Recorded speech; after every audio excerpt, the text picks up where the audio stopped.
Oke, silakan. Pimpin doa dulu. Oke, baik. Terima kasih Pak Handojo. Selamat siang teman-teman semua dan Pak Handojo. Sebelum kita memulai perkuliahan kita pada siang hari ini, alangkah baiknya kita berdoa menurut agama dan kepercayaan masing-masing. Berdoa dipersilakan.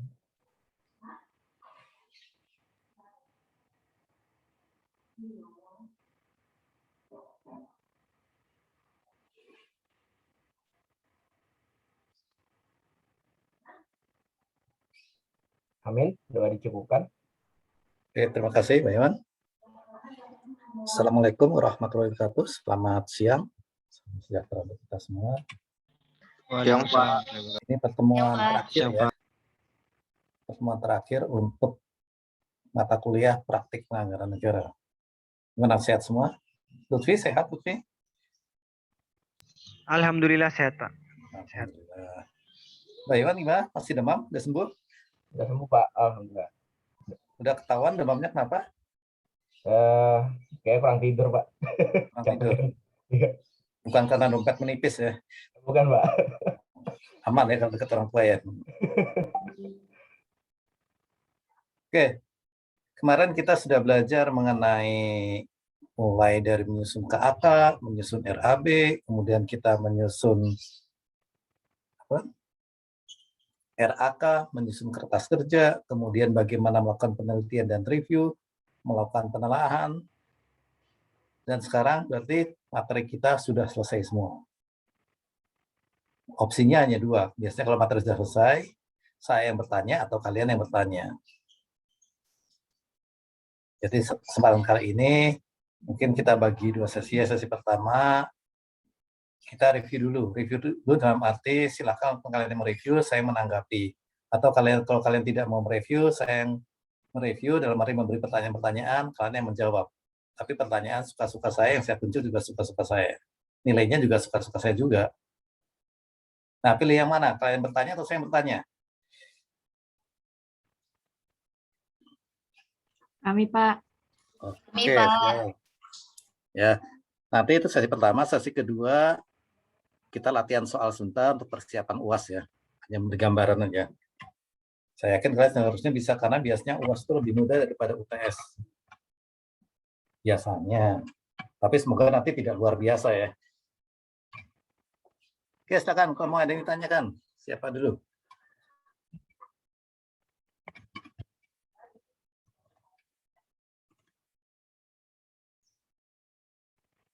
Silakan. Ada yang mau tanya? Saya, Pak. Silakan, Nadia. Di bagian akun standar itu, Pak, ada belanja sewa sama belanja modal sewa. Nah, itu perbedaannya apa ya, Pak? Belanja sewa dengan belanja modal sewa. Belanja modal sewa. Kalau modal sewa itu jadi belanja modal tapi asalnya dari sewa. Tapi nilainya lebih nilai kapitalisasi. Kalau belanja sewa, ya untuk sewa yang kecil-kecil biasanya. Sewa mobil, sewa mesin fotokopi, dan sebagainya. Nah, untuk lebih jelasnya lagi, nanti kalian bisa cek di PMK mengenai bagian akun standar. Nah, saran saya, kalau teman-teman yang punya HP Android terutama ya, saya tidak tahu iPhone itu bisa, saya belum pernah coba di-download di Play Store, itu ketik search bagian akun standar. Di situ ada penjelasannya. Kalian tinggal klik, kalian langsung kode akun apa yang ingin kalian ketahui, kalian lihat di situ. Jadi suatu saat misalnya kalian sedang jalan-jalan, terus melihat mobil, oh ini mobil nih, stoknya di akun apa ya? Kalau pengadaannya, mungkin sedang makan berdua, kemudian makan bakso, ini stoknya di akun apa ya? Nah, itu bisa lihat di BAS. Jadi pembukuannya bisa kalian buat keperluan belajar, bisa juga nanti pembukuan pribadi bisa makan dengan Rebecca, bakso, 15.000, es teh manis, 3.000, masuk akun, apakah ini yang tepat makan belanja bahan, belanja persediaan, atau belanja barang non-operasional lainnya. Duduknya di kursi, karena tukang baksonya penuh, pindah ke sebelah, sewa tempat di situ, sewa kursi 1.000. Nah, ini apakah masuk belanja sewa atau belanja modal sewa? Ya, nanti ya, silakan nanti dilihat. Berarti Pak, kalau misalkan sewa laptop gitu Pak, kalau nggak sampai kapitalisasi nanti masuknya belanja sewa gitu. Umumnya masuk belanja sewa. Belanja modal sewa itu untuk yang hal itu jarang dipakai. Nanti Oh, kalian lihat, pastikan lagi. Nah, saya carikan contoh yang lebih clear ya. Tapi biasanya ini nggak keluar kalau ujian. oh iya, baik Pak. Terima kasih Jadi Pak. memang pertanyaan bagus, udah advance pertanyaan. Karena rata-rata menanyakan apa bedanya belanja perjalanan dinas tetap dengan belanja perjalanan dinas biasa, atau menanyakan belanja bahan dan belanja persediaan. Dia mungkin sudah mendalami ya, Nadia mendalami BAS ya, mungkin kemarin sehari semalam buka PMK-nya ya. Bukan Pak. Bukan. Kebetulan kelihatan kemarin Hatam, Pak. Pak. Kelihatan. Ya gimana? Nadia udah hatam bas, Pak. Udah Enggak kata Pak, atau udah Hafiz? enggak Pak. Rani Pak yang katam. Ya nggak apa-apa, nanti semoga kata beneran, tapi juga dihafal. Hafalnya bukan dalam arti hanya sekedar hafal, tapi dimengerti. Karena memang secara umum BAS saya sendiri tidak hafal satu persatu. Karena banyak sekali. Paling nanti kita kalau diperlukan tinggal searching aja bisa. Di aplikasi juga ada. Kalau kesulitan ada penjelasannya. Oke, yang lain ada lagi?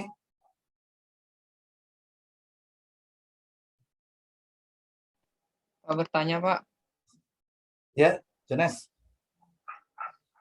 kan untuk kelompok kami itu Pak, kemarin pakai sekretarisnya ada 2 ya Pak. Ini Untuk dalam hal apa nih? Kan tugasnya banyak sekali dalam satu semester kemarin. Ini tugas yang apa?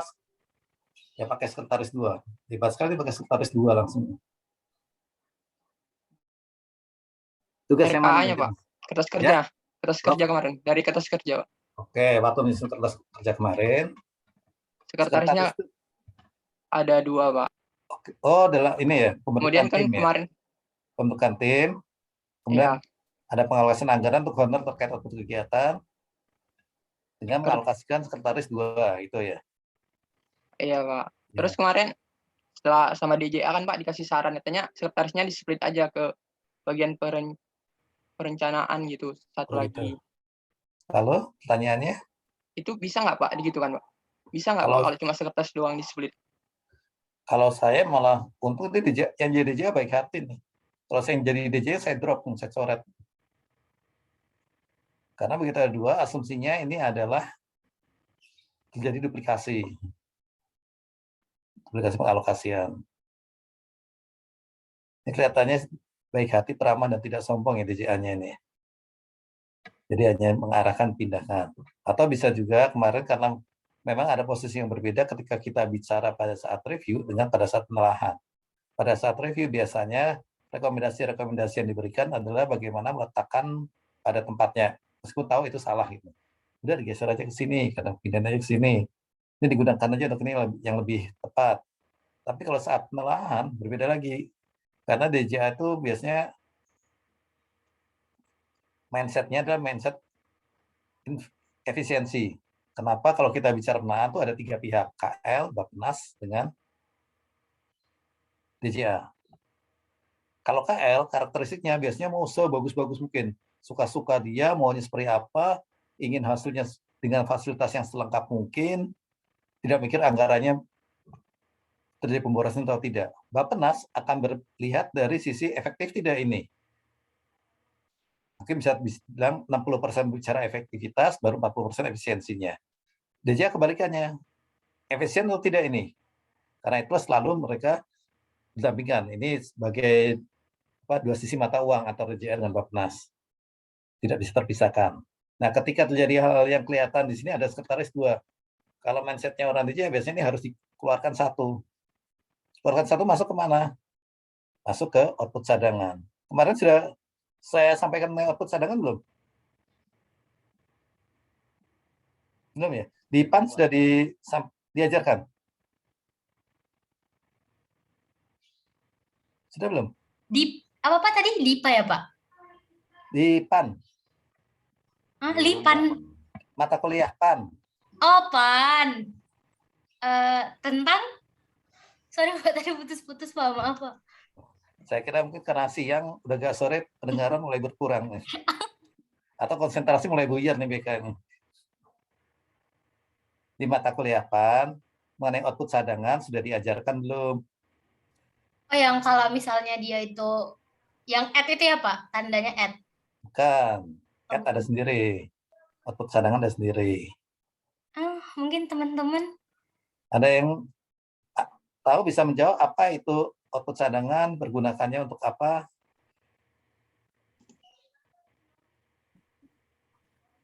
Izin jawab Pak. Silakan, Pranita. Eh, kalau nggak salah output cadangan itu output yang digunakan untuk menampung alokasi anggaran yang belum jelas peruntukannya Pak. Tuh. Jadi belum jelas peruntukannya itu ada karena beberapa hal atau karena berlebih juga bisa. Yang pertama, bisa jadi terjadi kasus seperti yang tadi disampaikan oleh Jones. Maksudnya akan membuat tim dengan 2 sekretaris. Tapi itu bisa dilihat oleh DJA selaku penelaah di situ. Ini pemborosan, sekretaris cukup 1 saja. Kenapa harus sampai 2 orang? Kalau 2 orang berarti ini sekretaris yang ditunjuk tidak capable. Harus ganti yang lain saja, 7 orang. Karena kalau kita bicara terkait kegiatan, itu adalah tugas tambahan. Ketika kita bicara tugas tambahan, berarti orang-orang yang diberikan tugas itu adalah harus orang-orang yang mumpuni, yang punya kemampuan lebih. Sehingga dipastikan tim itu betul efisien dan efektif. Karena itulah dia diberikan tugas tambahan, dia diberikan honorarium, dan dipilih seleksi betul-betul bukan hanya sekedar karena teman, tapi karena betul-betul punya kemampuan di situ. Tadi bisa jadi karena kasus sampaikan Jonas itu, sekretarisnya ada 2, dikurangi jadi 1. Atau bisa juga terjadi karena apa? Misalnya, ada alokasi yang tidak sesuai, tidak konsisten. Akan mengadakan diklat PBJ, misalnya pesertanya diasumsikan, direncanakan sebanyak 500 mahasiswa. Tapi bahan ajarnya yang dicetak di situ 600, yang 100-nya untuk siapa? Kan tidak konsisten di situ. Nah, yang selisih sebesar 100 orang dikali berapa rupiah untuk pembuatan bahan ajar itu dipindahkan ke output cadangan. Atau misal lagi PKN STAN selaku unit pendidikan di lingkungan Kementerian Keuangan yang mendidik masyarakat untuk menjadi ahli keuangan negara di tingkat menengah dan tingkat pertama. Tugasnya melakukan pendidikan untuk masyarakat. Dalam hal ini adalah mahasiswa-mahasiswa PKN STAN. Kemudian seandainya PKN STAN mengajukan misalnya perbaikan jalan Segeraya depan kampus PKN STAN, itu tidak diperbolehkan karena bukan tugas fungsi dari PKN STAN. Alokasi anggaran itu digeser, dipindahkan masuk ke output cadangan. Nah, hal seperti ini ketika masuk output cadangan tidak boleh dipergunakan lagi oleh kementerian lembaga. Penggunanya harus seizin dari Kementerian Keuangan, dalam hal ini DJA. Kemudian kalau tadi disampaikan BK yang tanda @ ya, kalau saya nyebutnya akeong. Bentuknya kayak keong. Itu untuk hal-hal yang sebenarnya peruntukannya sudah jelas, tapi masih ada beberapa hal yang harus dilengkapi lagi. Contohnya misalnya, kalian nyusun RKKL selesai, ditelaah di DJA selesai, kemudian dibawa ke DPR untuk pembahasan RKKL dengan komisi terkait di DPR. Ternyata DPR melihat di situ, ini standar di zaman dahulu kala sampai sekarang D1, D3, D4. Kalau zaman saya ada lagi D2, sekarang sudah tidak ada. Hanya D1, D3, D4, D1, D3, D4, D4 itu sudah mentok sekali. Kemudian DPR memandang bahwa perlu ada peningkatan di situ. STAN harus membuka S2. Kemudian bagaimana? Kemudian Wakil Kementerian Keuangan menyampaikan bahwa alokasi anggaran kita tidak memungkinkan. Sumber daya ada, tapi anggaran tidak memungkinkan. Itu bukan proyek jangka panjang kita. Ya. Tapi dari DPR saya mengusulkan harus tahun 2022 harus sudah dibuka S2. Tambah anggarannya 100 miliar. Catatan komisi disampaikan pada Banggar, kemudian disetujui. Nah ini setelah selesai di DPR Ketok Palu, RUU APBN disetujui, ini akan dibawa lagi dirumuskan untuk menjadi pagu alokasi anggaran. Kemudian berdasarkan pagu alokasi anggaran itu nanti angka yang 100M tadi masuk nambah di PKN STAN. Nah ini harus dialokasikan oleh PKN STAN 100 miliar, tapi di DPR biasanya tidak di breakdown. Jadi waktu DPR tidak mungkin membahas itu di DPR, satu surat kemarin. honorarium sekretarisnya 2, kemudian ATK-nya 5 juta, kemudian pilihan dinasnya kemana, tidak seperti itu, lebih hal-hal yang strategis saja. Nanti yang detail itu pada saat penelahan RKKL Pagu Alokasi Anggaran. Nah, saat itu ketika ini ada tambahan dari DPR yang biasanya disebut dengan istilah optimalisasi dari DPR, maka penelaah dari DJA akan minta. Nanti misalnya BK selaku perwakilan dari Kemstan, kemudian Jones selaku perwakilan dari DJA, nanti BK menyampaikan, Pak, ini ada tambahan dari DPR, kami harus mengalokasikan sebesar 100 M ini. Oke, ini sudah terinformasikan, tapi peruntukannya seperti apa, ini harus dimuat dalam surat persetujuan dari komisi terkait. Setelah itu, setelah ada surat persetujuan komisi terkait, maka pemerintah akan menyurati BPKP, dalam ini Menteri Keuangan menyampaikan BPKP untuk mereview dulu apakah usulan-usulan yang disusun oleh KL tersebut dalam hal ini Kemstan sudah sesuai belum dengan apa yang diinginkan oleh DPR mulai dengan optimalisasi tadi. Nanti BPKP akan mengeluarkan surat persetujuan hasil reviewnya. Dari yang diusulkan 100 M sebagaimana diminta oleh DPR, ternyata untuk memenuhi hal tersebut yang memenuhi persyaratan hanya misalnya 98 M. Bisa lebih kecil ya. Nah, yang 98 M, mohon maaf, yang 100 M ini sebelum ada review dari BPKP dan juga surat persetujuan dari komisi terkait, itu diberi tanda, tadi apa namanya BK? Akeong. Atau bahasa Sundanya ed. Nah, itu tidak boleh dicairkan, tidak bisa dipergunakan sebelum surat persetujuan dari DPR ada, sebelum review dari BPKP turun. Kalau saya jadi akan 100, kemudian ternyata review dari BPKP hanya keluar 98, disitu di surat BPKP dijelaskan mana yang bisa dialokasikan, mana yang tidak. Itu kita tinggal masukkan saja berdasarkan hasil review dari BPKP. Jadi penelaahannya tinggal mencocokkan mana yang tidak sesuai dengan review dari BPKP, mana yang sudah sesuai. Itu ya perbedaan antara output cadangan dengan apa tadi? Akeong. Jelas ya? PPK, terus Jones gimana? Sudah jelas tadi? Pak. Sudah Pak, makasih Pak.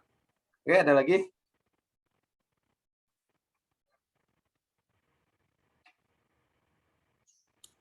Saya deh Pak nanya kalau gitu. Ya, silakan. Saya mau nanya Pak, soalnya waktu belajar PBN dibilang kalau perjalanan dinas itu udah termasuk sama biaya taksi. Tapi Oke. di kertas kerja itu ada biaya perjalanan taksi. Kalau nggak salah itu Pak, yang kemarin kita dapetin dari LMS. Itu jadi bedanya gimana ya Pak? Kenapa kalau emang dia udah, kalau kata dosen PBN itu, biaya taksi itu udah masuk ke biaya harian. Uang harian. Uang harian gitu. Iya. Tapi kenapa di kertas kerja ada lagi untuk biaya Oke. taksi? Itu perbedaannya gimana ya Pak? Perbedaannya bagaimana atau yang benar yang mana? Yang benar yang mana boleh, maksudnya meluruskan gitu loh Pak. Soalnya saya bingung kan, siapa tahu masuk ke ujian nanti biar bisa ini. Jadi Oke. dapat kamu. Dua-duanya benar. Perbedaannya di mana? Kalau yang disampaikan yang masuk dalam uang harian itu adalah transport lokal atau transport lokalnya bukan hanya taksi ya. Jadi ketika misalnya kita melakukan perjalanan, misalnya BK setelah lulus, kemudian ditempatkan di Wamena ya, KPPN Wamena. Kemudian suatu saat dapat hadiah perjalanan, bukan hadiah, tugas perjalanan ke Jakarta. Apa yang diperoleh oleh BK? Yang pertama adalah uang transport atau taksi dari Wamena ke bandara. Atau jangan Wamena ya, Wamena bandaranya di situ juga, kotanya kecil ya. Di ini saja, di agak lebih manusiawi, saya taruh di Jayapura saja. Jayapura dengan bandaranya agak jauh di Sentani. Apa yang diperoleh DKI? Yang pertama adalah uang transport dari kedudukan asal, karena kedudukannya Jayapura, ke bandara Sentani. Sama juga seandainya di Jakarta, uang transport dari Jakarta ke bandara Cengkareng, atau maupun di mana satu lagi Halim. Oke, sementara yang dari ini dulu ya, ke Sentani. Kemudian yang kedua apa yang diperoleh di situ? Tiket perjalanan, transportasi Dari Jayapura ke, mau balik ke Wamena lagi. Dari Jayapura ke Jakarta. Oke. Kemudian setelah sampai di bandara udara, apakah itu turun di Halim atau di Soekarno-Hatta, ada uang transport lagi dari bandara yang biasanya dikenal dengan, kalau di kertas kerja itu biasa disebut juga taksi. Taksi dari bandara ke hotel. Atau misalnya mau langsung ke kantor, bisa ke lapangan Banteng juga bisa. Itulah yang masuk, taksi inilah yang dimasukkan yang ada di kertas kerja. Terus kemudian setelah sampai misalnya menginapnya di Jakarta itu misalnya di hotel Aston misalnya. Aston itu bandara Ancol ya. Hotel Aston. Nah, di hotel Aston ke kantor, ke lapangan Banteng itu kantor pusat di JPB dan di situ. Itu tentu saja kan opsi macam-macam. Bisa naik busway boleh, naik angkot boleh, atau mungkin bawa sepeda lipat mau sepedaan dari Ancol ke kantor juga bisa, atau pakai taksi. Itu yang disebut dengan transport lokal. Nah, transport lokal ini merupakan bagian dari uang harian. Jadi yang tadi disampaikan Bapak dosen PBN ya, Pelaksanaan Belanja Negara itu adalah transport atau taksi transport lokal selama di daerah tujuan perjalanan. Di situ dari misalnya dari lapangan Banteng, mereka mau ke mana? Pancoran, ke Pusdik keuangan, kemudian mau balik lagi mungkin ke DJP, di Gatot ke Rawamangun, itu semua sudah masuk dalam uang harian. Jadi uang harian itu isinya pertama adalah tadi untuk transport, kemudian untuk makan sehari-hari, tergantung berapa hari ditugaskannya, kemudian uang saku. Nah, ini keuntungan PNS adalah sistem yang kita gunakan, ada uang sakunya. Jadi paling tidak pulang masih bisa bawa oleh-oleh. Mungkin balik ke Jayapura mau beli ondel-ondelan sana, bawa sana untuk oleh-oleh teman-teman di sana juga bisa. Menggunakan uang saku itu. Makan sehari-harinya bisa menggunakan uang makan yang ada di uang harian itu.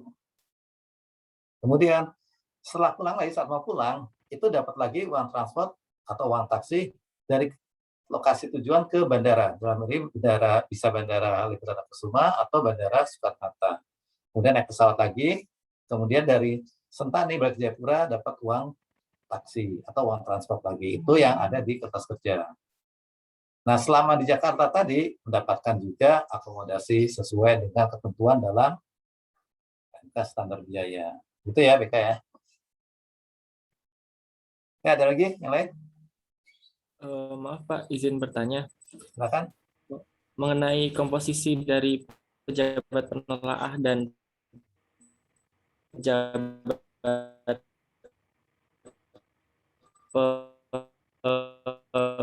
pengusul. Nah, apakah Rifani, maaf suara kamu putus-putus, Rifani.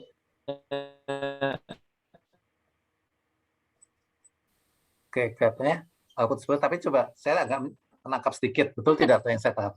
Semoga betul. Jadi kelihatannya tanyakan Rifani mengenai komposisi petugas apakah penelaah komposisinya itu Pak? ya, baik yang di KL maupun di DJA, begitu?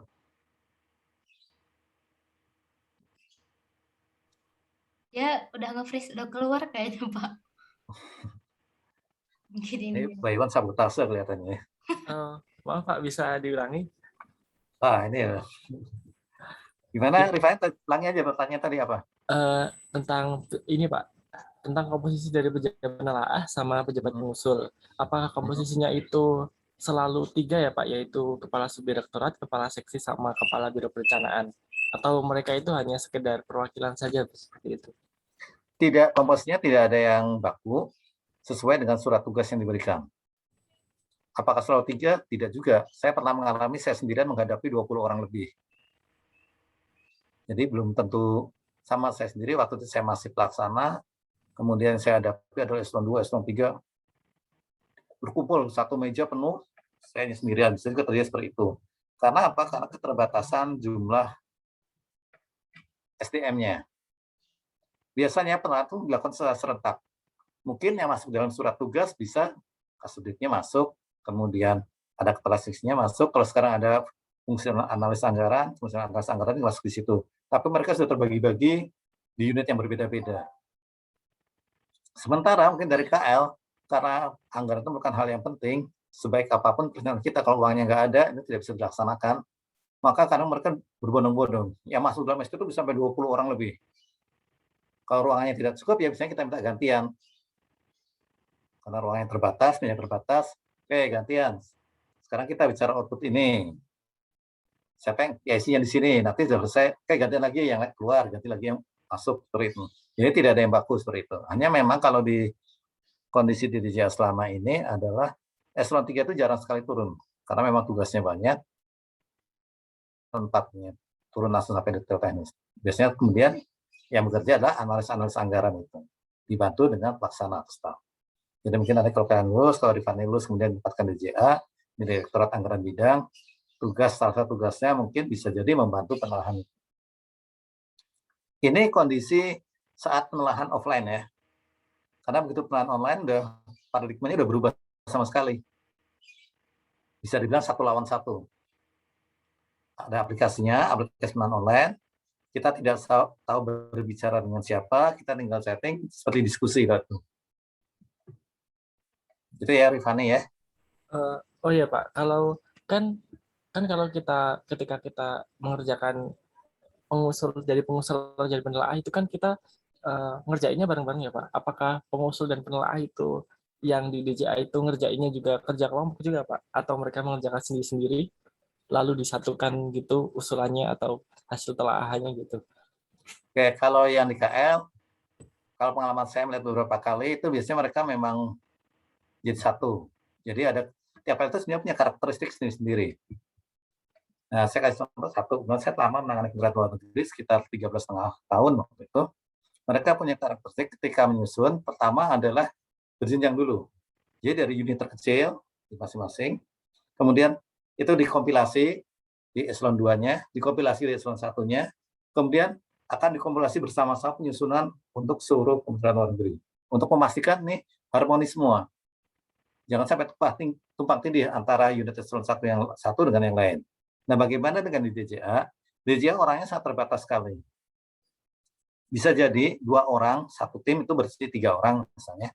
3 orang itu harus menangani sampai 10 KL yang kecil-kecil. Sehingga dibagi-bagi biasanya. Oke, tugas saya misalnya saya menangani 8 unit atau 8 KL atau 8 lembaga setingkat KL. Itu sendirian. Tapi kita ada atasannya lagi di situ. Atasnya itu yang akan mengoreksi atau memberi masukan atas hasil penelaahan kita. Jadi sebelum penelaahan, supaya ini bisa efektif, seperti saya sampaikan, masuk dulu, pastikan dokumennya lengkap dulu. TAK-nya, RAB-nya, kemudian hasil review-nya, kemudian kertas kerjanya, kemudian dokumen-dokumen pendukung lainnya. Itu bisa sampai 1 troli pun tetap harus kita buka satu persatu. Kita kasih tanda dulu situ. Oh, ini sudah oke, ini yang perlu dipertanyakan apa, kita kasih catatan kecil-kecil di situ.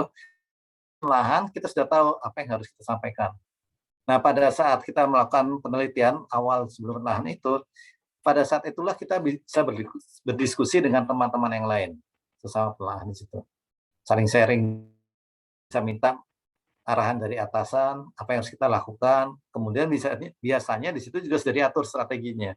Karena kalau kita bicara penelaahan, kita bukan hanya sekedar bicara sesuai dokumen saja, tapi bagaimana strategi untuk menggolkan tujuan kita. Kalau di DJA apa? Untuk memastikan bahwa anggaran yang dialokasikan itu betul-betul efektif dan efisien. Value for money. Strateginya seperti apa? Ketika nanti kalian menjadi petugas penelaah, kalian harus menguasai betul-betul karakteristik kementerian lembaga yang menjadi tugas kalian. Jadi bisa dibilang setengah badan kita adalah orang DJA, setengah lagi kita harus betul menguasai karakteristik KL itu seperti apa. Bukan hanya tugas fungsinya, tugas-tugas di lapangannya seperti apa, tetapi juga karakteristik orang-orangnya. Kan beda-beda. TNI biasanya tegas ya. Kalau A, B. Tapi ada lagi yang lain kan yang agak belok-belok. Muter-muter kemana-mana. Mau menjelaskan satu titik, itu muter dulu. Muter baru ke situ. Kemudian ada juga yang bisa kita kasih tahu pelan-pelan langsung. Ada yang harus tegas. Kalau ya, kalau tidak.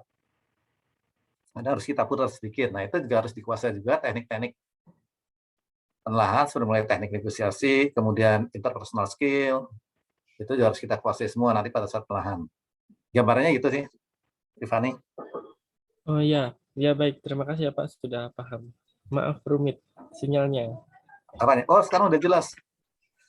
Sudah jelas, gambarnya bagus tadi. Ya, ada lagi?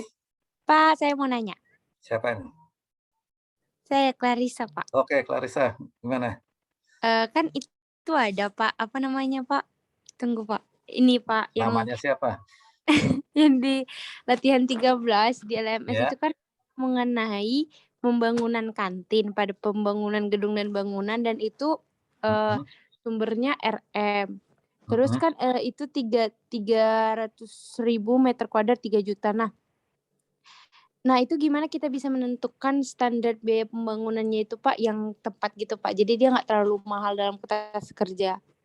Kan nggak tahu tuh itu udah standar atau belum. Oke, ini Udah pembangunan gedung negara ya? Ya, Clarissa ya?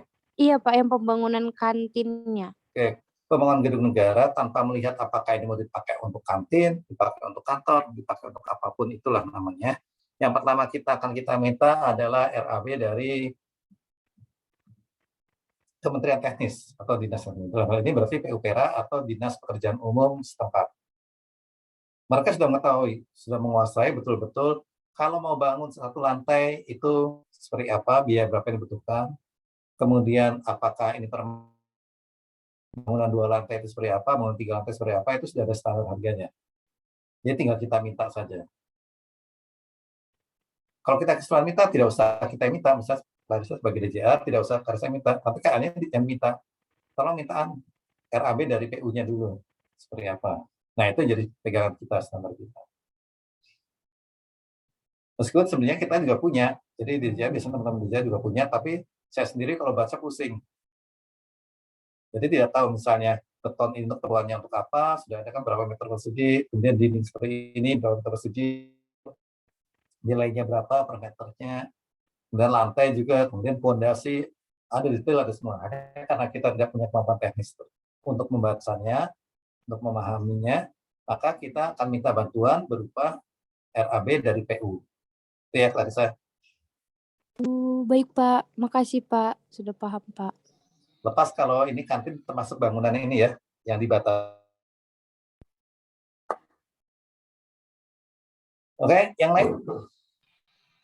Pak, izin bertanya berkaitan dengan itu tadi, misal untuk pembelian tanahnya, kan misal kalau antar individu kita ada ininya apa, misalnya tanahnya strategis di tengah kota atau di dekat pasar atau apa. Ya, nah, kalau pembelian antara negara ke individu itu masih mempengaruhi nggak? Masih terpengaruh sama strategisnya enggak atau tidaknya tempat itu, Pak?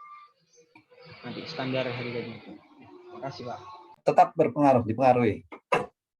Kalau kalian mungkin, saya tidak tahu, mungkin di PKN ada ya jurusan yang aset, manajemen aset. Kalau tidak salah ada ya? Ada Pak. Ada. Nah, teman-teman kalian itulah nanti yang pada saat lulus akan menghitung apa yang tadi disampaikan oleh Lutfi, tugasnya antara saya tim penilai. Jadi misalnya PKN mau beli tanah. Oke, tanahnya kan ada kemungkinan bisa 2 kemungkinan. Apakah akan lari ke arah mungkin kemana? Di arah ke Ciledug, mungkin agak murah-murah di sana, dibandingkan kalau misalnya mau lari ke arah Bintaro. Itu pasti lebih mahal. Sama-sama misalnya beli 1 hektar, tentu saja harganya akan berbeda. Satu wilayah strategis, satu lagi mungkin tempat jin buang anak. Jadi kalau waktu zaman saya itu ke arah Pondok Safari, kemudian apa? Taman Mangu ya. Itu daerah-daerah semakin ke sana semakin daerah jin buang anak. Dulu batasnya kantor pos, ada kantor pos kecil itu. Nah, sementara di belakang Bintaro itu waktu itu masih tempat ini apa? Motocross. Belum jadi perumahan seperti sekarang. Jadi hiburan anak-anak seperti itu. Kalau ada perlombaan pertandingan motocross, nonton di situ. Kalau pengen layar tancap, lari ke Jurang Mangu. Tapi kelihatannya sekarang masih sama ya kalau layar tancapnya ya. Kayaknya BK juga masih suka nonton. Nah, gitu ya Lutfi. Jadi tetap itu mempengaruhi. Nah, nanti ketika misalnya kita akan membeli tanah, PKN akan membeli tanah di Bintaros, misalnya di sektor 1 ya, sektor 1. Kemudian nanti akan ada tim yang turun ke sana. Tim itu akan menilai harga tanah di situ. Ini ahlinya teman-teman yang di manajemen aset ya. Mereka ahli di situ bidangnya untuk memastikan berapa sih nilai harga pasar di situ. Apakah wajar atau tidak? Karena biasanya yang penjual pasti mengatakan bahwa apa yang saya tawarkan adalah sesuai dengan harga pasar. Ini pasarnya segini loh, meskipun sebenarnya tidak sebesar itu. Nah, timnya inilah nanti akan pastikan. Itu ya Lutfi ya. Iya Pak, siap. Terima kasih Pak. Oke, ada lagi? Pak, mau nanya Pak. Silakan. Jadi ketika kita melakukan pengadaan kan Pak, misalnya harganya tidak ada di SBM itu kan kita menggunakan harga pasaran. Nah misalkan harga pasaran atau harga pasar? Harga pasar maksudnya Pak. Nah kalau di marketplace-nya itu apakah kita harus menggunakan yang di aplikasi Bela Pengadaan atau boleh marketplace lain Pak? Di situ Pak. Tidak ada ketentuan yang mengharuskan menggunakan Bela Pengadaan, tetapi akan lebih baik karena itu sudah terverifikasi. Yang kita hindari ini, mungkin misalnya kita cari barang, kemudian carinya di Lazada atau mungkin di mana, Alibaba atau di mana lah itu. Tapi itu belum terverifikasi. Nah, kalau Lazada sudah ya, mungkin ada toko-toko online belum terverifikasi, jadi kita tidak tahu apakah barangnya itu benar-benar kualitasnya atau barang abal-abal. Tapi kalau sudah masuk ke Bela Pengadaan, itu sudah terverifikasi, dan biasanya penyedia yang ada di situ sudah masuk dalam punya sikap. Ingat waktu mata kuliah PBJ ya? Iya, Pak. Sikap itu apa? Masih ingat? Sistem informasi kinerja penyedia. Jadi biasanya gini, misalnya siapa? Imam ya? Iya Pak. Imam setelah lulus, kemudian ternyata sudah malas lagi bekerja, jadi PNS, ingin jadi pengusaha. Kemudian membuka usaha online, maupun usaha yang online, kemudian mendaftarkan di Bela Pengadaan juga, masuk ke marketplace-nya. Kemudian mendapat pekerjaan dari rekan stan. Dari rekan stan, pemuasaan di situ.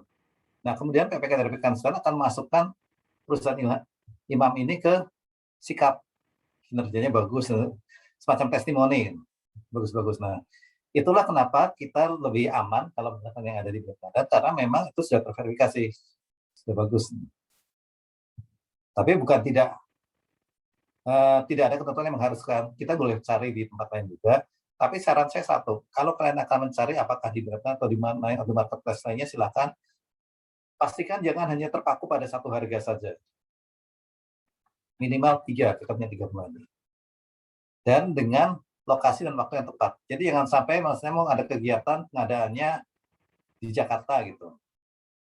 Tapi kemudian yang tanpa melihat posisi lokasi si penjual atau penyedia itu di mana, langsung main ambil aja. Ternyata itu posisinya ada di Jayapura atau di Wamena. Sehingga tidak sesuai harganya. Jadi, terutama harga yang kecil-kecil, barang yang kecil-kecil, pastikan itu dihitung juga dengan kemungkinan ongkos kirimnya dan sebagainya. Jangan sampai misalnya beli laptop 1, kemudian murah di Jayapura, tapi ongkos kirimnya ternyata seharga laptop itu juga. Jaraknya mahal, seperti itu. Nah, kemudian kalau sebagai pengusul juga sama, pastikan juga komponen-komponen pendukung dari suatu barang yang akan diadakan, itu sudah masuk semua. Mulai dari pihak pengadaannya, semuanya itu dihitung semua. Jangan sampai hanya menghitung harga barangnya saja. Karena ada biaya-biaya yang dibutuhkan, misalnya biaya instalasinya ada tidak di situ. Kemudian kalau itu merupakan mesin-mesin berat, ada tidak biaya-biaya untuk melatih tenaga untuk mengoperasikannya, masuk di situ. Nah, ini kalau yang tidak ada di SPM ya, jadi semua dihitung semua. Itu ya, Imam ya. Ya baik Pak. Terima kasih Pak. Yang lain ada lagi?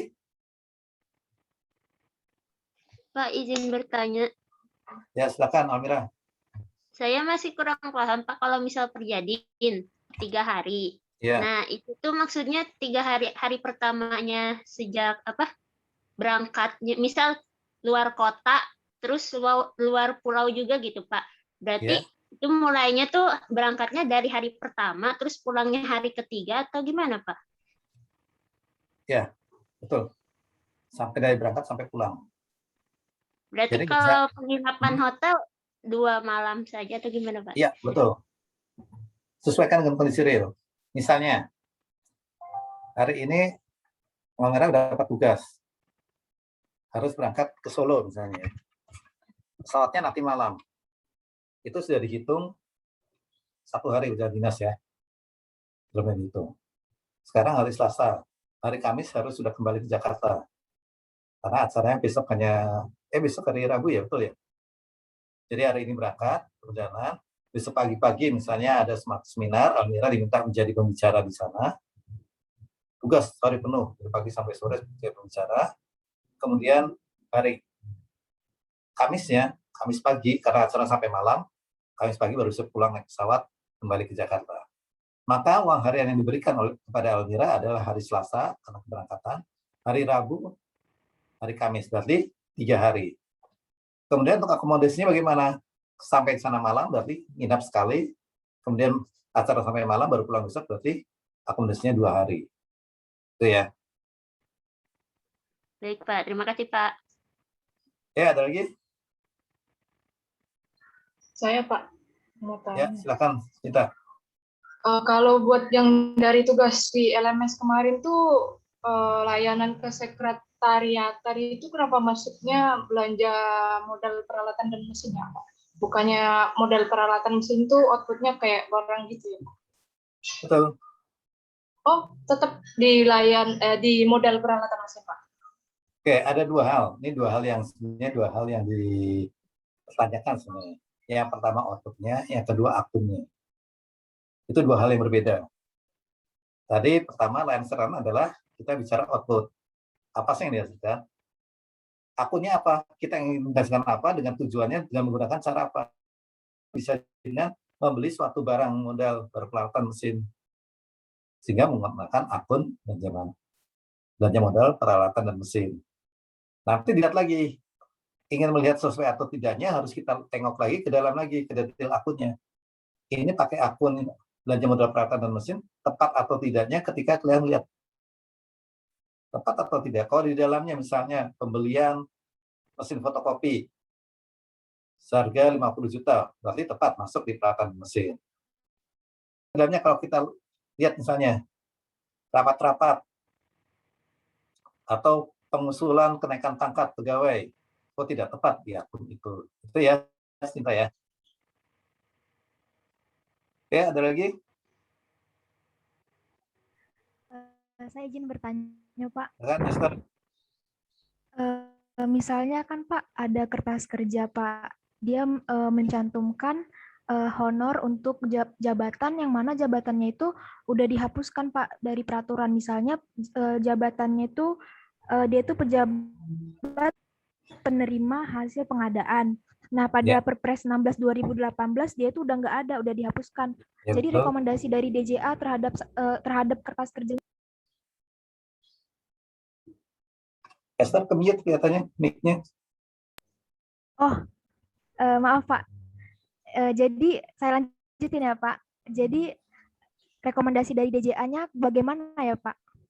Oke, rekomendasinya sama dengan tadi. Karena jabatannya sudah dihapuskan, kalau usulan anggaran seperti itu ya disurat juga hapuskan juga. Misalnya ada honor PJPHP ya, pejabat penerima hasil pekerjaan, atau kalau untuk yang level besarnya kan panitia penerima hasil pekerjaan.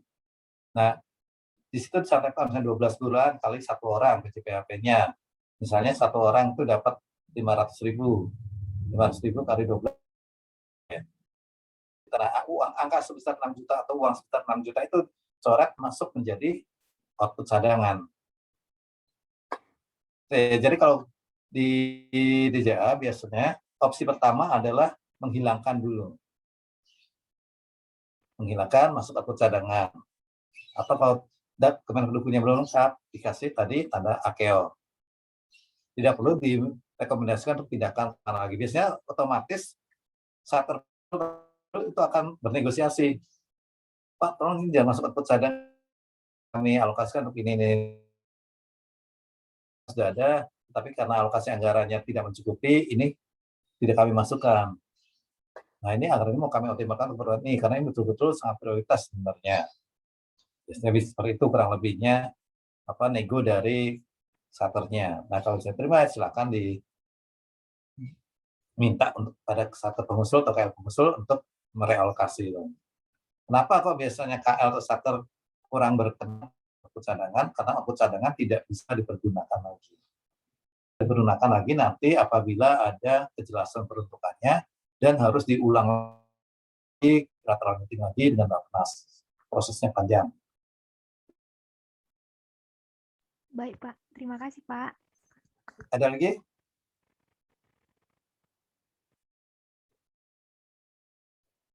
Saya mau tanya, Pak.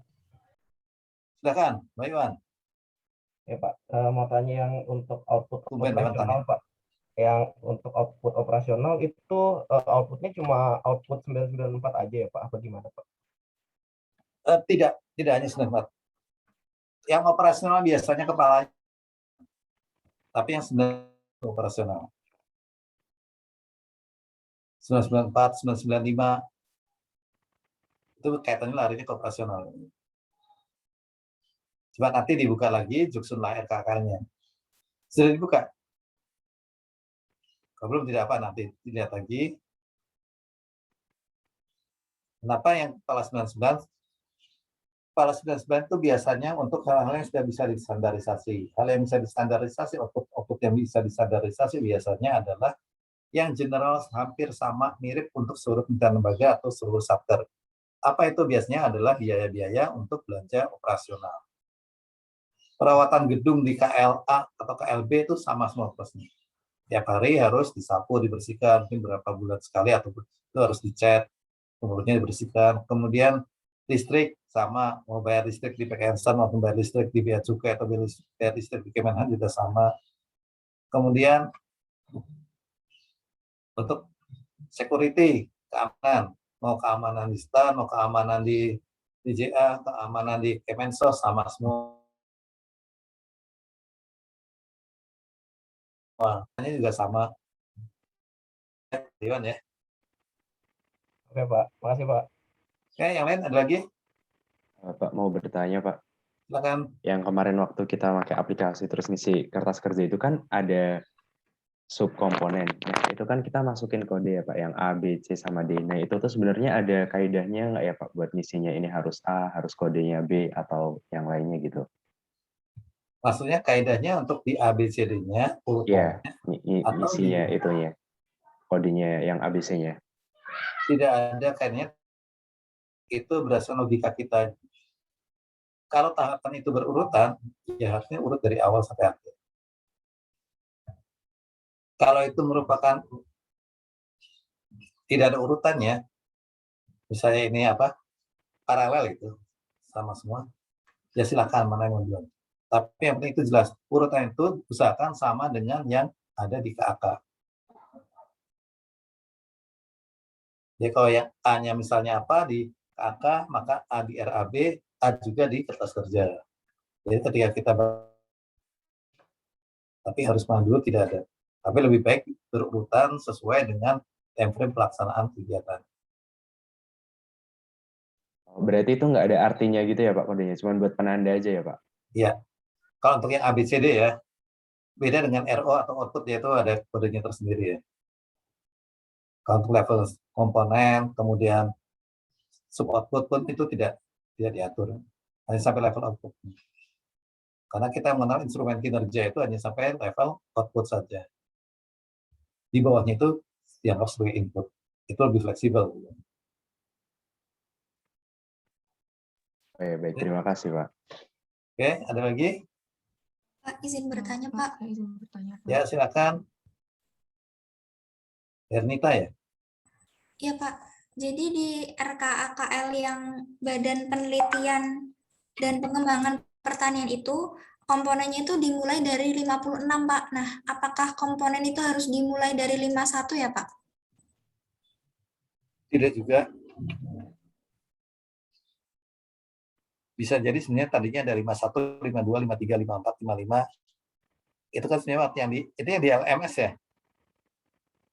LMS itu sebenarnya kertas kerja itu kita ambil dari kertas kerja real yang ada di lapangan. Hanya kalau diambil semua, kami khawatir mahasiswa pusing. Jadi diambil misalnya di-cut aja langsung. Oh dari sini kita hapus saja ini. Ini tidak ada masalah yang menarik untuk disampaikan mahasiswa. Malah takutnya bikin blunder atau bikin bingung. Jadi kira-kira bisa dipakai untuk bahan ajar. Tadi sama seperti yang disampaikan Wahyu tadi. Jadi kita akan patokannya mulai dari output ke atas yang ada artinya. Tapi pengkodean di bawah di level komponen input, akun tidak ada ini. Soalnya akun ada pasti kan sesuai dengan bus. Hanya akan lebih baik kalau dimulai dari 51 urut-urutannya. Jadi kita gampang nge-trace-nya. Ya, Delita ya. Ya, Pak, terima kasih. Ya, ada lagi? Pak, saya izin bertanya, Pak. Ya, Rosalia ya. Ya, terkait yang kemarin, tugas kemarin tuh, Pak, itu kan ada akun belanja modal peralatan dan mesin, Pak. Terus ada detailnya itu layanan kesekretariatan. Nah, volumenya itu satu layanan, Pak. Tapi itu harga satuannya itu mencapai kayak 50 miliar gitu loh, Pak. Jadi kayak kurang jelas detail peruntukannya, Pak. Terus kalau dipikir-pikir itu terlalu riskan gitu. Jadi seharusnya itu harga-harga tersebut itu dirangkum jadi satu layanan gitu atau harus kan, Pak? Bisa jadi outputnya hanya satu layanan, apa tadi? Sekretariatan ya. Ya, Pak. Tetapi di bawahnya harus detail akunnya harus tetap terperinci, tidak boleh gelondongan jadi satu seperti itu. Itu harus didetailkan. Kenapa kok di kertas kerjanya digelondongan? Ya namanya kertas kerja untuk belajar memang kita diminta untuk mencari kesalahan-kesalahan yang harus diperbaiki di situ. Kalau seandainya kita menemui seperti itu bagaimana? Ada satu akun belanja modal peralatan dan mesin. Tadi sampaikan siapa tadi menanyakan kok ini ada di layanan kesekretariatan. Pertanyaan pertama adalah untuk apa sebenarnya peruntukan belanja modal peralatan dan mesin di layanan kesekretariatan? Peruntukannya mau untuk apa? Mau untuk beli apa di situ? Kalau tidak jelas ya udah masuk ke output cadangan. Bisa jadi sebenarnya tadi terjadi bahwa ini gonongan besar sampai 50. Tadi berapa jumlahnya? Rosalia? 50 juta ya? miliar, Pak. 50 miliar, Pak. Wah, 50 miliar. Apalagi 50 miliar. Gonongannya satu, sudah pasti harus kita cek kembali. Kalau memang tidak jelas, sebagai penelitian, masukkan aja ke output cadangan langsung. Saya yakin dengan 50M kita masukkan output cadangan, pasti kalian akan berusaha untuk negosiasi bagaimana caranya supaya ini tidak masuk dengan melakukan perbaikan.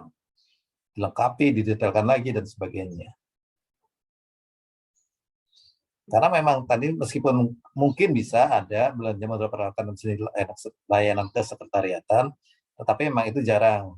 Biasanya akun-akun yang ada di belanja kesekretariatan tadi, seperti yang tanya siapa ya? Yang tanya mengenai apa? Output kesekretariatan dengan Sinta ya? Iya, Pak. Ya, jadi kan nyambung dengan tanyakan Sinta tadi ya, sebenarnya Rosalia.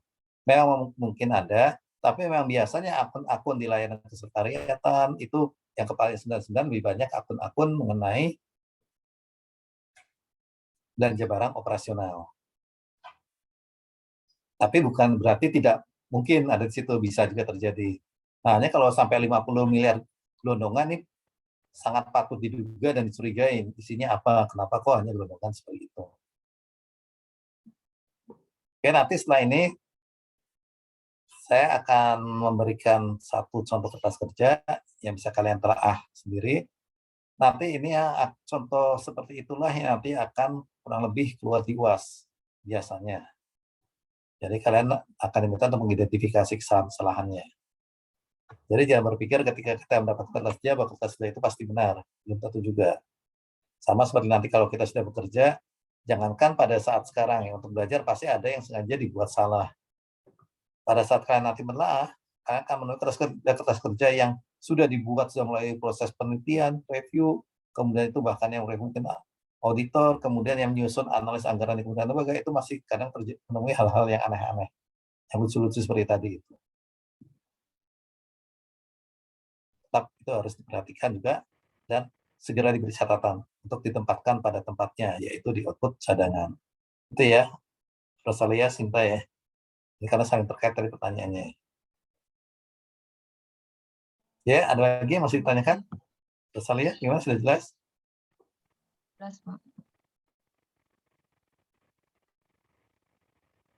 Ada lagi? Kita sampai 15.40 ya? 15.40 Pak ya.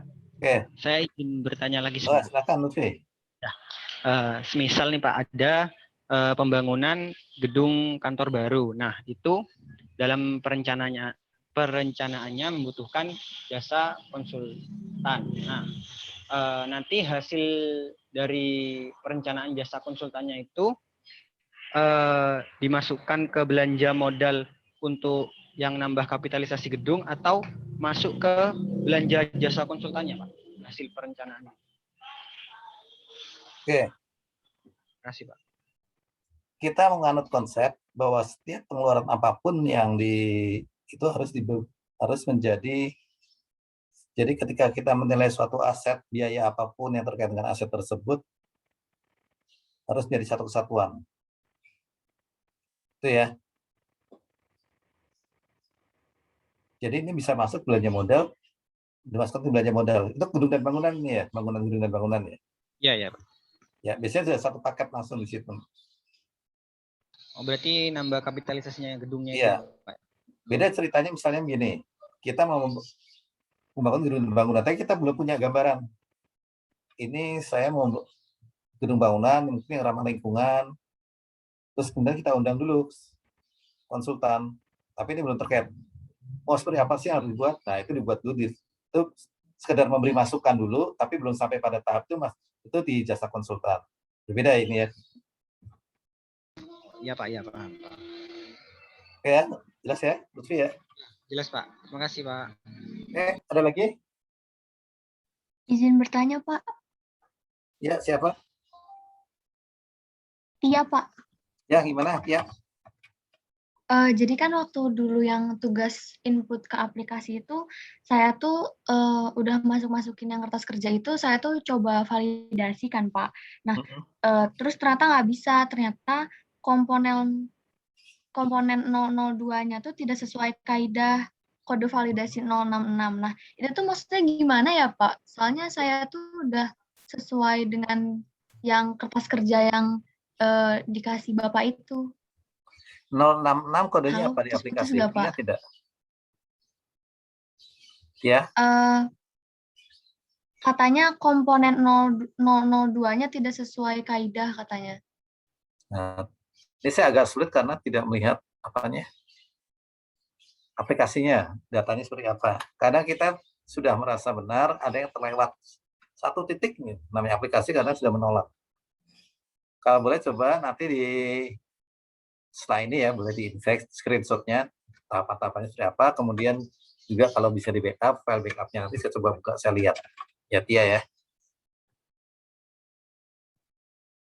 Karena kalau namanya aplikasi itu, terima kasih. jadinya banyak sekali yang mempengaruhinya. Yang lain ada lagi? Mungkin saya mau nanya Pak sekali lagi. Ini soal yang tadi belum selesai kan, soal belanja taksi itu. Nah, itu kan dari kota yang satu, kota kayak tadi dari Jayapura ke Jakarta. Nah, biaya taksinya itu yang digunain kalau kita pakai SBM dari kota yang mana ya, Pak? Di SBM, coba dibuka, itu ada biaya transfer dari dan ke bandara. Pakai itu. Oh, berarti itu dikali 4 dalam dananya. Kemarin saya lihat ada biaya taksi gitu, tapi dia nggak ada buat dari dan ke gitu, Pak. Itu yang ada untuk tiket pesawat dari Jakarta ke sini. Tapi buat biaya taksi cuma ada kayak kota aja, provinsi bukan kota. Jadi untuk provinsi aja. Nah, kalau kita hitung itu berarti Tadi kan dari kota kita, dari kantor ke bandara, terus nyampe di kota tujuan, ke hotel misalnya, berarti itu kan 2 kali. Berarti kalau kita pulang pergi 4 kali gitu Pak dihitungnya? Ya, betul. Tapi pastikan itu ya, hati-hati ya. Ini kalau soal biasanya kadang ada jebakan-jebakan. Pastikan itu mau taksi dari dan ke bandara atau transport dari dan ke bandara, tapi harus ada kata-kata dari bandara atau ke bandara ya. Kalau hanya taksi saja, itu sebenarnya tadi sampaikan dosen PBN tadi, kalau kita bicara taksi bisa jadi dimaksud adalah transport lokal yang sudah masuk di uang harian itu. Nah, taksi itu persepsinya bisa macam-macam. Misalnya, mereka dapat tugas dari Jakarta ke Bandung, atau ke Bandung ke Jawa lah, ke Bogor gitu ya. Terus maunya pakai taksi aja. Itu kan pakai taksi juga. Tapi sebenarnya itu bukan taksi, tapi kebetulan yang digunakan adalah taksi, tapi itu adalah transport antar kota. Mungkin nanti sebagai bentuk pertanggungjawabannya adalah apa? Biasanya kan keluar resinya ya kalau naik taksi itu, resi taksi. Itu ya. Kata kuncinya tadi ya, hati-hati ya. Ada misalnya transport, misalnya di dalam soal taksi dari tempat kedudukan ke bandara atau dari bandara ke tempat kedudukan atau transport, tapi yang penting kata kunci harus ada kata bandaranya dulu. Karena itu yang bisa dialokasikan. Di luar itu kalau taksi dari hotel ke tempat tujuan lokasi itu tidak boleh. Itu sudah masuk ke dalam uang harian. Ya. Baik Pak, paham Pak. Terima kasih ya Pak. Oke, ada lagi? Izin bertanya Pak. Ya, silakan. Siapa duluan? Ayo diem semua. Nah, sekali suara bersuara dua-duanya. Sekali diam kompak. Sudah, Dina dulu. Wahyu kalah dulu ya, tadi sudah ya Wahyu ya. Nanti habis ini baru Wahyu. Silakan. Ya Pak, saya mau tanya terkait yang rencana pengadaan laptop yang mau dibagiin sama Kemendikbud itu Pak. Kan itu rencananya tuh harganya 10 juta Pak. Tapi spesifikasinya itu kayak masih jauh dari harga tersebut gitu loh Pak. Nah, masih jauh terus itu jauh lebih rendah jauh atau lebih mahal Pak. Kayak gitu. spesifikasinya tuh harusnya harganya nggak segitu gitu Pak. Harusnya berapa? 20 atau 5 juta malah? Kayaknya di bawah 10 juta, Pak. Harusnya bawah 10 juta, oke. Harusnya di bawah 10 juta. Nah, kemarin kan sempat ditanyain di mata kuliah PBN lagi, Pak, alasan kenapa harganya bisa tinggi, kayak gitu kan, Pak. Terus kalau nggak salah tuh, itu karena ada PPN atau PPh-nya yang dikenakan gitu lah, Pak. Nah, terus untuk kertas kerja sendiri, kita itu masukin harga laptop itu kan nggak ada di SBM, Pak. Nah, itu yang dimasukin cukup harga yang ada di pasaran atau harus dikasih ancang-ancang nih untuk PPN segini atau gimana Pak? Oke. Ini kan mata kuliah itu yang terkait ya, bagusnya di PKN apalagi di KBN itu enaknya satu mata kuliah satu dan yang lain yang terkait. Ketika kita akan melakukan anggaran, misalnya mau beli laptop gitu, apa yang harus kita lakukan? Yang kita gandeng di situ siapa saja? Perencana, kemudian siapa lagi?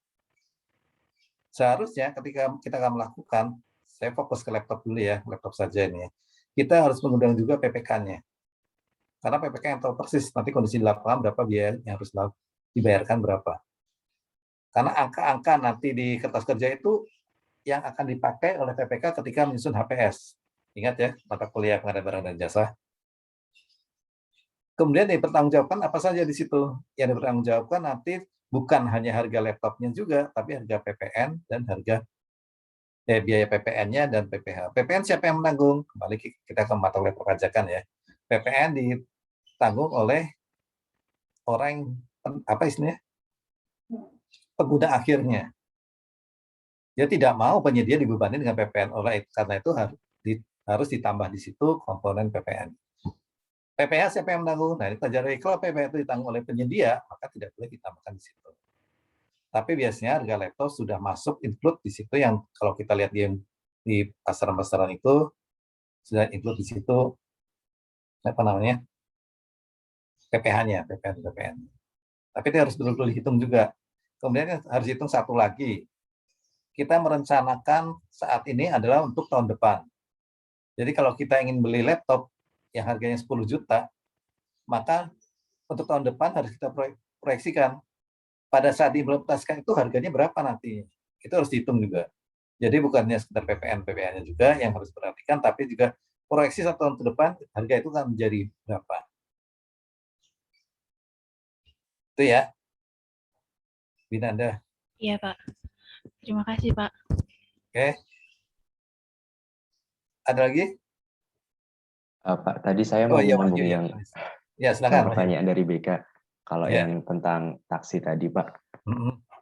Kalau misalkan dulu saya pernah ya Pak, waktu ke Bintaro tuh Jakarta lagi banjir, terus taksinya tuh nggak pada ngidupin Argo gitu. Terus mereka kayak nembak tarif yang mahal banget gitu Pak, sampai 400.000, 500.000 gitu kan Pak. Nah, kalau kita lagi di perjalanan dinas, misal di kota yang terpencil atau lain, untuk sewa kendaraannya itu melebihi SBM itu terus gimana ya Pak? Kita ada laporannya atau kita tambahin pakai duit sendiri gitu Pak? Lebih banyak meskipun kita sudah banjir darah sudah seperti apa, kita harus tambahin sendiri. Urusannya panjang. Kita harus punya bukti hitam di atas putih yang menguatkan bahwa memang harganya seperti itu, dan itu nanti KPA-nya harus membuat pernyataan dan segala macam, ikut bertanggung jawab, panjang sekali itu.